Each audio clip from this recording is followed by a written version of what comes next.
Alexia today for Live at Complex. We're live in Hong Kong at West Kowloon. Complex and Philips are hosting a very special event for a very special artist. Let's go check it out.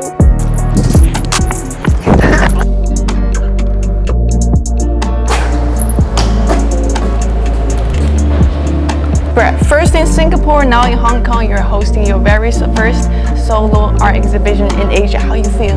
Yeah, good. Yeah, all the nervousness is gone now that we have it hung, and I get to see everything and see the lighting. And it's like the most beautiful space that I've ever shown it ever.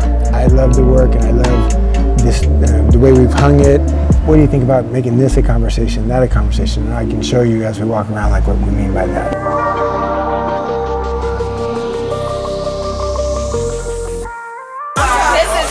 Stinky tofu. Okay. And show the camera. Oh, it's a big piece. It's different from what we had before.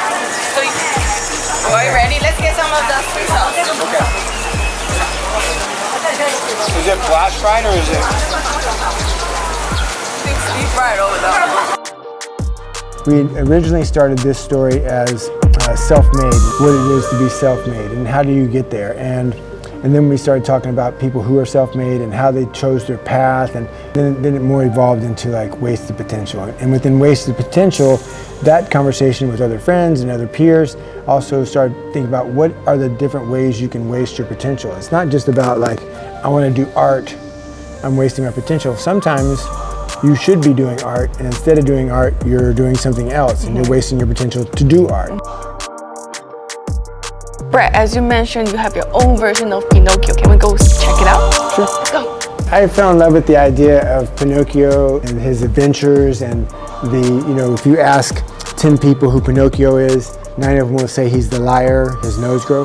But I remember him being brave and adventurous and courageous, and he fought a whale. He helped save his father from a whale, and he saved his friends. And then I started wondering to myself, what happened to him? What happened to him when he grew up? He's an adult, he's got a wife, he's got 3 kids, he wears clothes I like to wear, he drives cars I like to drive. He's like an avatar for things I like to do, and he allows me to kind of talk about things in society, things that go through my head, the psychology that helped me like rebuild my life.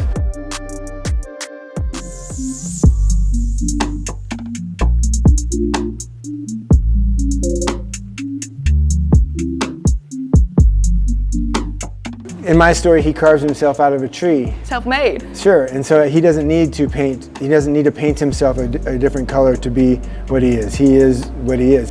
The wood grain. I love the color of the wood. I love the mahogany and different shades of the wood that there are. I just think it looks really beautiful.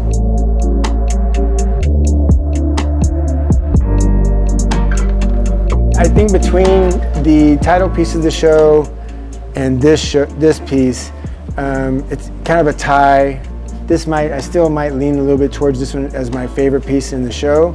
The background was really easy, not easy for me to do, but it happened really kind of spontaneously. It didn't require a lot of extra work. The water and the paint did what I wanted it to do the first time, and I didn't have to really press it. So I got this really dynamic, like explosive background.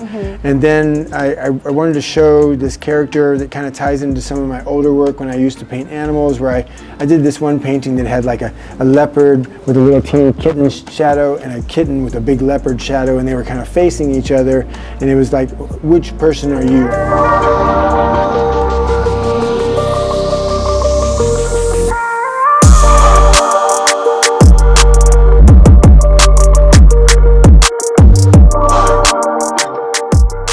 This, another sculpture, I was like, we were busy doing, but I felt very emotional when I saw it, because today was the first time that I got to see it in person. And these sculptures took a lot of designing and work and engineering, and do hand carving. If you look, you can see all the little, nothing is perfect. Yeah, this isn't like a machine cut. You can see all the little divots and chunks out of it. These are all hand carved. And when I originally, I wanted to be blingy. My first idea when we were talking about doing this, the chisel, this one is now 24 karat white gold leaf to look nice. My original dream about it is I wanted to make it 999, a solid piece of 999 gold. It looks like a real chisel, but it also still is 24 karat gold. And these guys, again, the same guys who chiseled this, did the gold leafing, and it's meant to last forever, just like they would in a church.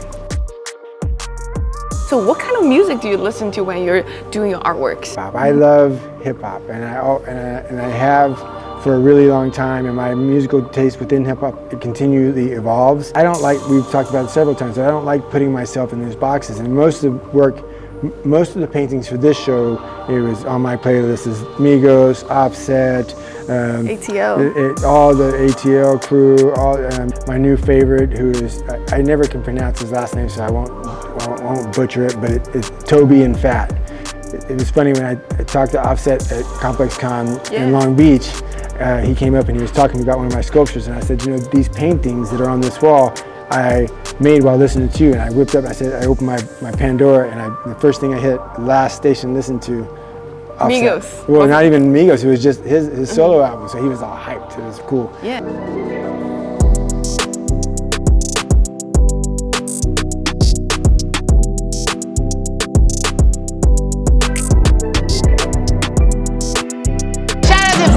A great time at the party, and congrats to Brett. We'll see you next time. The message for everybody is I hope you find your trunk. I hope you find your piece of wood, because it's never too late to make yourself the version of the person you want to be. That's the message Brett gave to me. Thank you, man. All right, guys. Thank you so much.